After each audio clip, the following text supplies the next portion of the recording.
হাফেজ এমডি আল শাহরিয়া আপনি লিখেছেন, আমার বংশ প্রতি বছর অল্প বয়সী যুবকরা আমার বংশের প্রতি বছর অল্প বয়সী যুবকরা মৃত্যুবরণ করেন। আমাদের সকলের মৃত্যু হবে আমরা জানি, কিন্তু এরকম হতে থাকলে আমার বংশ তো নির্বংশ হয়ে যাবে। শোনা যায় আমার বংশে অভিশাপ আছে, তার কারণ কি এমন হয়? তার কারণে কি এমন হয়?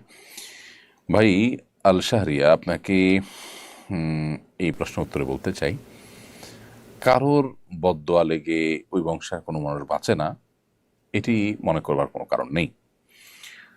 আহ, যদি কেউ কোনো অন্যায় করে থাকে, তার প্রতি কারোর মনে কষ্ট বেদনা হয়ে থাকে, মাজলুমের আর্তনাদ বা মনোবেদনার কারণে ক্ষতিগ্রস্ত হলে সে ব্যক্তি হবেন।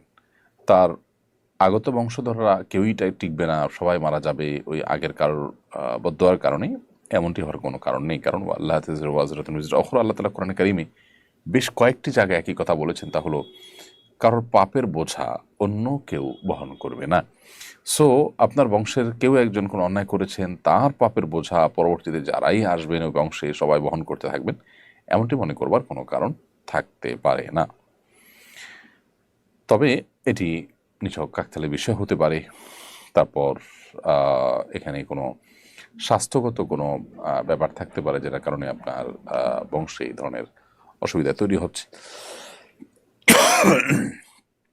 হতে পারে এমন কোনো খাবার বা এমন কোনো বিষয় আছে যেখান থেকে আসলে এই ধরনের দুর্ঘটনা ঘটছে।